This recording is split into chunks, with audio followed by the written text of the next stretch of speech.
ስሙት በእናታችሁ። ሰማይ ሰማያትን ሰንጥቆ ነጠላ የለበሰ ምቀኛ፣ የአገልግሎት ልብስ የለበሰ ምቀኛ፣ የክህነት ልብስ የለበሰ ምቀኛ፣ ቆብ ያደረገ ምቀኛ፣ አክሊል ያደረገ ምቀኛ፣ ጋቢ ያደረገ ምቀኛ፣ የሰበካ ጉባኤ አገልጋይ ሆኖ ምቀኛ፣ ምዕመን ሆኖ ምቀኛ፣ የሰንበት ትምህርት ቤት አገልጋይ ሆኖ ምቀኛ። እግዚአብሔር ይማረን ይማረን። ብዙ ሰው እንዳያድግ እምቅ አድርጎ ይዞታል። ብዙ ሰው በጽድቅ እንዳናድግ፣ ጸሎታችን ከደመና በላይ እንዳይወጣ፣ እግዚኦታችን ሰማይ ሰማያትን ሰንጥቆ እንዳይሄድ እምቅ አድርጎ ምቀኝነት አለብን አለብን። በአገልግሎት ስፍራችን አለብን፣ በቅኔ ማህሌት፣ ኧረ ከዛም አልፎ በቅድስተ ቅዱሳን፣ ከዚያም አልፎ በአውደ ምሕረቱ፣ በቤቱ፣ በስፍራው፣ በአትሮንስ ፊት ምቀኝነት ካንሰር። ይሄ አውራ ዶሮነት ከየት እንደመጣ ነው። አውራ ዶሮ የሰው ስጥ ላይ ይወጣና ከሚበላው የሚበትነው ይበልጣል ይላሉ አባቶቻችን። ሰው ስጥ ላይ እኮ ነው የወጣው፣ ወጥቶ ከሚበላው የሚበትነው አበላሽቶ ክፋት ነው። እግዚአብሔር ይማረን፣ እግዚአብሔር ይማረን። በጣም እናመሰግናለን በእውነት። ምቀኝነት በአገልግሎት ውስጥ ሆኖ ምቀኝነት፣ ቃሉን ያውቃሉ ተብሎ የሚታሰቡት ወይም የምንታሰብ ሰዎች ምቀኞች፣ የሰው ነፍስ እንዳይድን ምቀኞች፣ ማነቆ ሾክ፣ ገበሬው ዘርን ዘርቶ በሾህ መካከል እንዲወድቅ ምክንያት የሆንን ዘሩ በእኛ እጅ ውስጥ ወደቀ፣ ወይም ደግሞ ዘሩ በምቀኞች ክፍል። እንግዲህ ራሴን መቀላቀለው እናንተ ማለት ስለማልወድ ነው። ሰባኪ ግዴታ ራሱንም እየቀላቀለን ማውራት ያለበት አይደለም። እና እግዚአብሔር ዘርን ሲዘራ በማን እጅ ላይ ይወድቃሉ? ንስሐ ለመግባት አንዲት ሙስሊም፣ አንድ የሆነ ኦርቶዶክስ፣ አንድ ፕሮቴስታንት የሆነ በቃ ለመጠመቅ ፈልጋሉ፣ ንስሐ መግባት ፈልጋሉ፣ ሲመጣ ማን እጅ ላይ ይወድቃል? እሾህ ላይ፣ ማነቆ ላይ። ገበሬው ዘርን ሲዘራ በእሾህ መካከል ወደቀ፣ ትንሽ ብቅ እንዳለ እሾኩ ያዘው፣ አላደገም ይላል። በማን ላይ ነው የወደቅነው? እውነት መስቀሉ ብቻውን ስራውን ይሰራል? ስጋው ደግሞ ብቻውን ስራውን ይሰራል? ሰው ለሰው መድኃኒቱ አይደለም? መተሳሰብ፣ መመካከር መድኃኒት አይደለም? ቤተክርስቲያን ያለችበት ሁኔታ መጥፎ ነው እባካችሁን ማለት ኃጢአት ነው? ይሄ ነው ጥንቆልና፣ ይሄ ነው ድብትርና የሚባለው? እውነተኛ የምንናገረው ሳይገባችሁ ቀርቶ ነው የምትሰሩት ነገር ስለተገለጠባችሁ እንጂ። ስለዚህ እሾህ የሆኑ ማነቆዎች አሉ። ሰው ሊጠመቅ፣ ሰው ሊያስቀድስ፣ ሰው ሊቀደስ ቤተክርስቲያን ሲመጣ የሚረከባቸው ቅልብ የሚያደርጋቸው ማደግ የማይችሉበት እጅ ላይ ሆነው እፍን አድርጎ ከባድ ነው። ስለዚህ እግዚአብሔር አምላክ ልብ ይሆናል። እግዚአብሔር ድንገት ይመጣል፣ ለቅጣት ሊፈርድ ይመጣል። ግን ሲፈርድ ከቤቱ ነው የሚጀምረው። ለትንቢተ ሕዝቅኤል ለነብዩ ሕዝቅኤል ለነገረው በትንቢቱ ላይ ሕዝቅኤል አለው መቅሰፍቴን ላመጣ ነው፣ ግን መቅሰፍቱን የምትጀምረው ከቤት ውስጥ ነው። ቤት ውስጥ ግባ፣ ሂድ ቤተ መቅደሴ ውስጥ ግባ፣ እያቸው ግንቡን ነድለው አለኝ። በራእይም ገባሁ፣ ግንቡንም አፈረስኩት፣ ነደልኩት። ወደ ውስጥ ስገባ ከእግዚአብሔር ቤተ መቅደስ ከምኩራቡ ጀርባ ለበዓል ለሚባለው ጣዖት ሲያጥኑ መስዋዕት ሲያቀርቡ የእግዚአብሔርን ካህናት አየኋቸው ይላል። ቁልጭ ብሎ የሚታይ ነገር ነው። ይሄ የሚታየው ግን ከማይታየው ነገር ነው የመጣው ነው የሚለው መጽሐፍ ቅዱስ። ሁላችንም ከአንደበታችን የምናወጣው ቃላት ምናልባት የሚሰማ ሊሆን ይችላል፣ ግን ወይ ከመላእክት ወይ ከራሳችን ወይ ከርኩሳን ነው የሚሆነው። እኛም ነጻ ፍቃድ ስለተሰጠን ከራሳችንም ልናወጣው እንችላለን። ግን ይሄ የሚታየው ንግግሮቻችን፣ የምንፋጀው ጅሃዱም ጭቅጭቃችን በሙሉ ከማይታየው ኃይል ነው።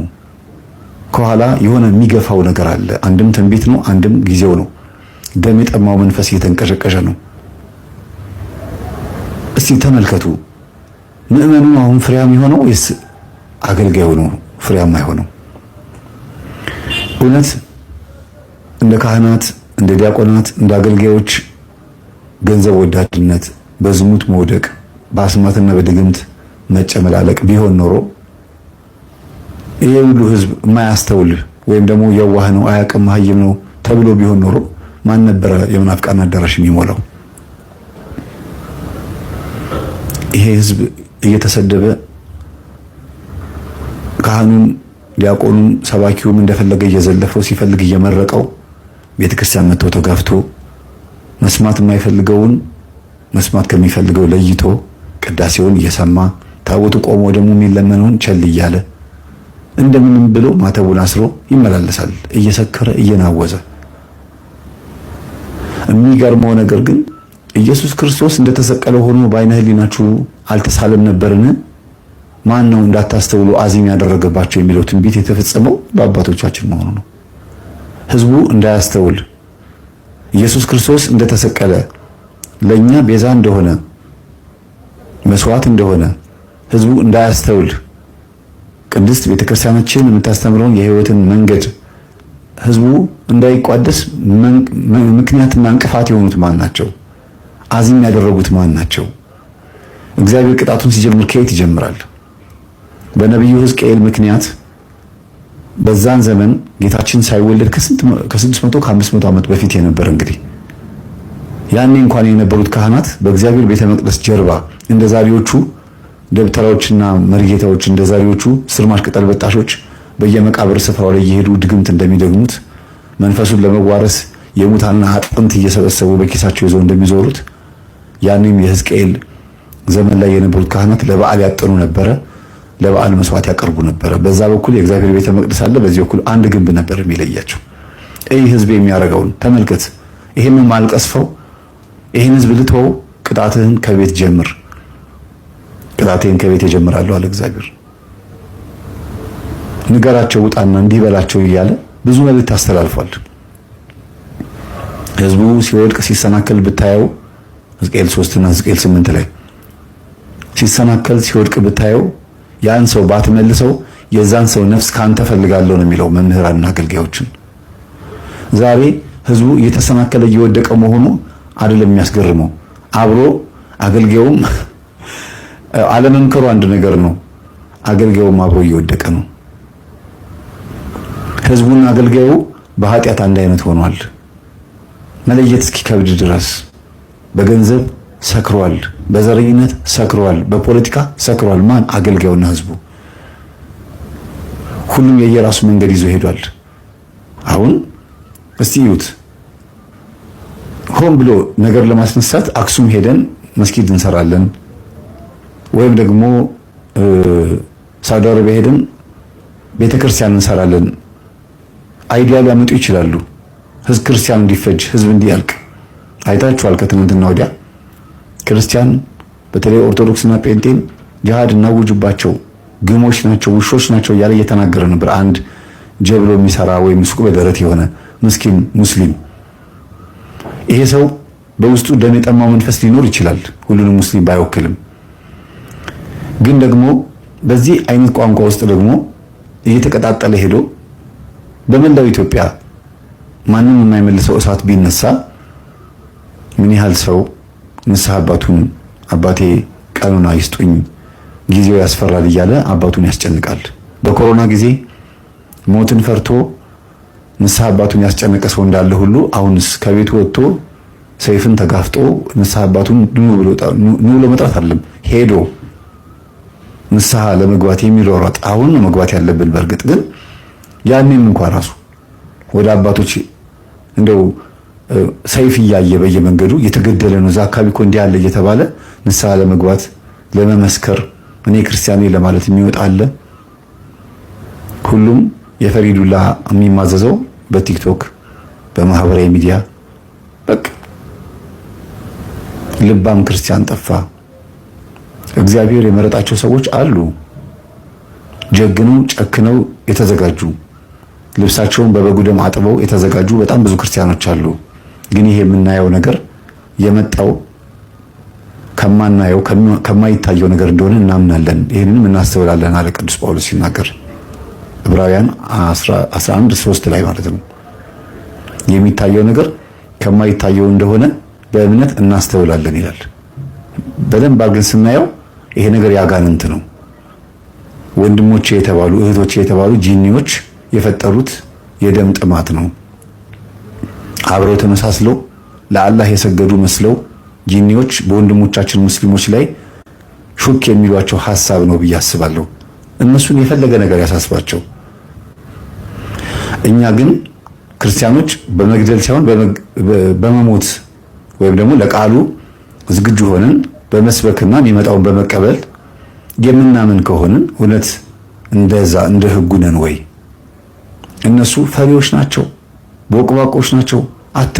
አትፍሯቸው፣ ሂዱ፣ እረዷቸው፣ ግደሏቸው እንደሚሉት እነሱ ሲመጡ እሺ ይቅርታ አድርግልኝ፣ ይኸው ማተቤን እበጥሳለሁ፣ ይኸው አላህ አክበር በቃ ብዬልሃለሁ፣ መሐመድ ረሱሉላህ እልሃለሁ ነው የምትሉት ነው የምንለው? ምን ያህል ዝግጁዎች ነን? ጊዜው እንደምታዩት ነው። በጣም ዘመናዊ ጊዜ ይመስላል፣ ግን ዘማዊ ጊዜ ነው። በጣም የሰለጠነ ይመስላል፣ ግን ሰይጣናዊ ነው። የምትመለከቱት ነገር በሙሉ በጣም የሆነ በቃ ውስጣችንን ቆልፎ ይዞት ቆልፎብን ቁልፉን ባህር ውስጥ የጣለብን ጊዜ ነው ያለው። አጋንንት ፈልገን ከየት እናገኘው? የልባችንን ቁልፍ የቆለፈውም ሌላ ኃይል እንደተቆለፈም አናውቅም። እንክፈት ብንልም ከየት አምጥተን እንክፈተው? አንድ ያለን ተስፋ እግዚአብሔር ሆይ ሰንሰለቱን በጥስልን፣ ቁልፉን አንተ ክፈትልን።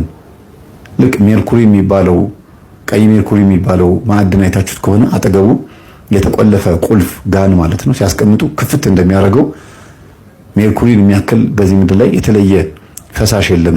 ልዩ የሆነ ፈሳሽ ነው፣ በቪዲዮ እንደምናየው ከሆነ ማለት ነው። እግዚአብሔርም ልክ እንደዚሁ ነው። ምንም አይነት ነገር ሲጠጋው ያቀልጣል። ምንም አይነት የተከረቸመ የተዘጋ ነገር አጠገቡ ሲጠጋ ይከፍተዋል። እግዚአብሔር ፊት የተደበቀ የተሰወረ ነገር የለም እና ጊዜው አልቋል። እያንዳንዱ ትንቢት እየተፈጸመ ነው። ለሰይጣን ቤተ መቅደስ ተሰርቶለታል፣ መጽሐፍ ተጽፎለታል። መጽሐፍ ቅዱስ አይባልም፣ መጽሐፍ ርኩስ ነው። ተጽፎለታል።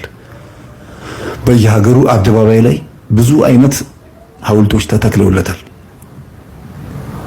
ሰይጣንን የሚያገኑ እግዚአብሔርን ወይም የእግዚአብሔር የሆኑትን ነገሮች በሙሉ የሚሳደቡ አውሬው በእግዚአብሔር ላይ በማደሪያው ላይ በስሙ ላይ ተነሳ ብሎ ራዕይ ዮሐንስ ምዕራፍ 13 ቁጥር 6 ላይ 6 ነገሮችን እንደሚሳደብ ተጠቅሷል። ያልተሳደበው ነገር አለ? ዋናውን ንጉሳችንን ክርስቶስን እግዚአብሔርን እብድ ብሎ ወይም ደግሞ ቀውስ ብሎ ቆሻሻ ብሎ ከመሳደብ በላይ ምን ይመጣል?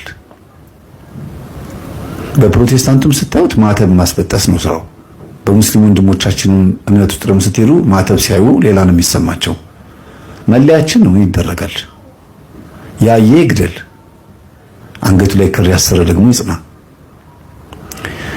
በሚታየው ሰይፍ ደማችን ሲፈስ የማይታይ አክሊል እንደምናገኝ እሱ ነው ሃይማኖት ማለት። በሚታየው ጎራዴ፣ በሚታየው አጠና፣ በሚታየው ማንኛውም ድንጋይና ሰይፍ፣ ጥይት ስጋችን ሲገደል የማይታይ ክብር እንደምናገኝ ማመን እሱ ነው ሃይማኖት ማለት። እሱ ነው ክርስትና ማለት። አባቶቻችን በሚታይ ዘይት የማይታይ ጸጋ ይላሉ። ቅባ ቅዱስን ወይም ቅባ ሜሮንን በሚታይ ውሃ የማይታይ ጸጋ ይላሉ። የሥላሴ ልጅነት ሲያጠምቁን ታዲያ ለሰማዕትነትም እኮ ይሆናል። በቃ ቃሉ ተጽፏል።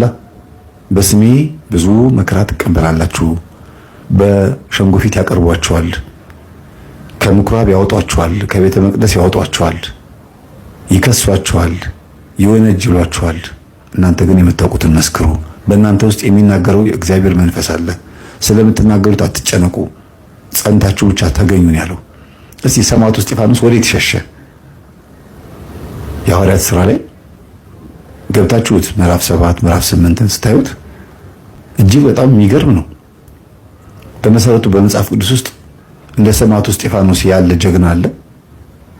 ድንጋይ በሚወረወርበት መወገር ባለበት አይሁዲዎች ወዲያውኑ አንድ ነገር ሲሰሙ ኤልሻዳይ ተሰደበ፣ አዶናይ ተወቀሰ ብለው ተነስተው በወቅቱ በነበረው ሁኔታ ማለት ነው እግዚአብሔርን ተሳድቧል ብለው ድንጋይ ሁሉም ሰበሰቡ። ሊወግሩት ሲሉ ቆዩ፣ ሴናተሮች ፊት ይቅረብና ሸንጎ ፊት እናቅርበው አሉ። ሚኒስቴሮች ባሉበት በፍርድ ቤት ውስጥ አቆሙት። የሚገርማችሁ ብዙ ክስ አቀረቡለትና እስቲ የምትናገረው ምንድነው አሉት። ሰማዕቱ እስጢፋኖስ ቀዳሚ ሰማዕት፣ እጅግ የሚገርም ወጣት፣ እውነት የቤተ ክርስቲያን ቅናት የበላው እስመ ቅንዓተ ቤትከ በልዐኒ እንደሚባለው ምን እንዳለ ታውቃላችሁ? ከመጀመሪያው ከአዳም ጀምሮ እስከ ኢየሱስ ክርስቶስ ዘመን ድረስ ያለውን ታሪኩን ምንም ሳይፈራ እያንዳንዱን ቁጭ አጎተረከላቸው። ለዚያውም በተሻለ ቋንቋ አጠር ባለ መልኩ ሲገብታችሁት እንዴት አድርጎ እንዳሳጠረው ያን ሁሉ የኦሪት የነቢያትን መጽሐፍት አምስቱን የኦሪት መጽሐፍት እንዴት አድርጎ እጥር ምጥን አድርጎ ታሪኩን ቁጭ እንዳደረገ ለሰማዕትነት ልንበቃ ስንዘጋጅ በእውቀትም በእምነትም ሙሉ መሆን አለብን። ስንጠየቅ ለምንጠየቀው ጥያቄ መልስ ለመስጠት አንደኛ ጴጥሮስ ምዕራፍ 3 ቁጥር 15 ላይ ለምትጠየቁት ጥያቄ በሙሉ መልስ ለመስጠት የተዘጋጃችሁ ሁኑ ነው የሚለው። ሰማዕቱ እስጢፋኖስ በእውነት ነው የምላችሁ፣ በእውቀት ሙሉ፣ በእምነቱስ በሚኒስቴሮች በሴናተሮች ወይም ደግሞ ባሉት በሸንጎች ፊት ምንም ሳይፈራ ይናገር ነበረ። በዚህም ክርስቶስ እጅግ በጣም ደስ ብሎት ፊቱን እንደ መልአክ አበራው ይላል። ብርሃን በራ ፊቱ፣ ሁሉም አዩት። ፊቱ እንደ መልአክ ያበራ ነበረ። ያን እያዩ ይደነግጡ ነበረ። በመሃል ገብቶ የሚያደናቅፈው ሰው እንኳን አልነበረም። ምክንያቱም የማን ሰዓት ነው? የዛ ሰዓት የእግዚአብሔር መንፈስ ሰዓት ነው። በሸንጎ ፊት ሲያቀርቧችሁ ስለምትናገሩት አትጨነቁ፣ በእናንተ ውስጥ ያለው እሱ የእግዚአብሔር መንፈስ ያወራል ነው ያለው። ስለዚህ ሰማዕቱ እስጢፋኖስ እየተናገረ ማንም ጣልቃ እንዳይገባ እግዚአብሔር ፊቱን እንደ መልአክ አብርቶ ቆልፎ ይዟቸው ነበረ። ልክ ሲጨርስ እንደገና ካቆሙበት ቀጠሉ። ስታርቲንግ ፍሮም ሬስት የሚባል ነገር አለ። አልሰሙትም ምን እንዳላቸው፣ ምን እንዳብራራላቸው አልገባቸውም። ሰይጣን ጆሮአቸውን እዝነ ልቦናቸውን ደፍኖት ነበረ። ድንጋይ በእጃቸው እንደያዙ ፊታቸው ፍም እንደሆነ አይነ ህሊናቸው ፖዝ ሆኖ ነበረ። ልክ ትምህርቱን ሲጨርስ ለካ ትምህርቱ ለኛ ነበረ፣ ለነዛ አልነበረም። ቅዱስ ሉቃስ አባታችን ሐዋርያው ማለት ነው ሰማዕቱ እስጢፋኖስ ምን ብሎ እንደተናገረ በመጽሐፍ ቅዱስ እንዲጻፍ እኛም እንድናነበው የሚገርም ነው። በምን አይነት ሙላት በምን አይነት ጥንካሬና ጀግንነት በሸንጎ ፊት እንደዚህ ያወራ ብለን እንድንደነቅ እስኪመስል ድረስ አልሰሙትም። ወዲያውኑ ስድባቸውን ቀጠሉ። ይውጣና በድንጋይ ይወገር፣ ጭራሽ እሱ ደግሞ እኛን ሊያስተምረን ይመጣል እንዴ ብለው ይሄ ወጣጤ ይሄ ሕፃን እያሉ ያን ወጣት ሰማዕት ያን የሚያምር መልኩ እንደ ብርሃን እንደ መልአክ የሚያበራ ይላል። የሚገርማችሁ ዝም ብሎ እኮ ብርሃን እኮ ፀሐይ አርፎበት አይደለም፣ ትክክል በቃ አንጸባርቆ ነበር። ለምን? እውነት ነው በሱ በኩል ያለው። ሰማዕቱ እስጢፋኖስ በእምነት ባይጸና ቤተክርስቲያን እንደዚህ በዓለም ባልተስፋፋች ነበር ይላሉ አባቶች። ሐዋርያትም በሰማዕቱ እስጢፋኖስ መወገር ምክንያት በየዓለም ተበትነው ፈርተው ሸሽተው በድንጋይ እንዳይወገሩ ፈርተው ሸሽተው ሲሄዱ ቤተክርስቲያን በዛው ደግሞ ተስፋፋች። ወዳልተሰበከበት ሀገር ቤተክርስቲያን እየሰፋች ሄደች። ስለዚህ ሰማዕቱ እስጢፋኖስ እጅግ የተለየ ሰማዕት ነው። እሱን ዛሬ የሚያስታውስ ማን ነው? ኢትዮጵያ ውስጥ የሃይማኖት ሰማዕትነት በበዛ ቁጥር ነገስታት አባቶች ሰማዕቱ እስጢፋኖስ ቤተክርስቲያን ሄደው ቅዳሴ ያስቀድሱ ነበረ። ጦርነቱን እንድናሸንፍ ሰማዕቱ ጊዮርጊስ ይረዳናል። የማይቀርልን ከሆነ ግን ሰማዕቱ እስጢፋኖስ ያገኘውን ዋጋ እንቀበላለን ብለው ፒያሳ ጊዮርጊስና እንግዲህ ስቴዲየም ጋር ያለው ሰማዕቱ እስጢፋኖስ በሌላው በመላው ዓለምም ያሉት እንዲህ ያደርጉ ነበረ። ይሄ ይገርማል። በጣም የሚገርመው ወደ ውጪ ይዘውት ወጡ። ወደ ሜዳ ላይ ወጡት። ተንበረከከ፣ እጁን ቀና አደረገ። አቤቱ የሚያደርጉትን አያውቁምና ይቅር በላቸው ብሎ ኢየሱስ እንደተናገረው ተናገረ ይላል መጽሐፍ ቅዱስ። የሚያደርጉትን አያውቁምና ይቅር በላቸው ብሎ ድንጋይ አናቱን እየፈነከተው ከጀርባውም ጥርሱንም እያለው አይኑን እያፈረጠው ሆዱን እየመታው ደረቱን እየሰበረው ያ ሁሉ ሰው ድንጋይ። እስቲ በአይነ ህሊናችሁ አይናችሁን ጨፍኑና የሆነ ወጣት በድንጋይ ሲወገር ሲያስተውሉ የሆነች መርፌ እንኳን ስትወጋን ነው እንለው አይደለም? ጸጉራችን እንኳን አንዷን ጸጉር ሳብ ስናርጋት እንዴት ነው የሚያማው? ያማል አይደል? ሽንኩርት ስትከትፉ እጃችሁን ሲቆርጣችሁ እህቶች ወንድሞችስ የሆነ ነገር ጥፍራችሁን ሲያማችሁ ሲመታችሁ ሲቀረጥፋችሁ እንዴት ነው የሚያማው? ያ ደግሞ በመላው ሰውነታችሁ ላይ ደግሞ አስቡት። አይናችሁ እያየ ከታፋችሁ፣ ከምላሳችሁ፣ ከከንፈራችሁ፣ ከጆሮአችሁ ስጋ እየተቆራረጠ ሲወርድ ሰዎች እየመጡ ሲወጓጓችሁ በዛ ቅጽበት ውስጥ ግን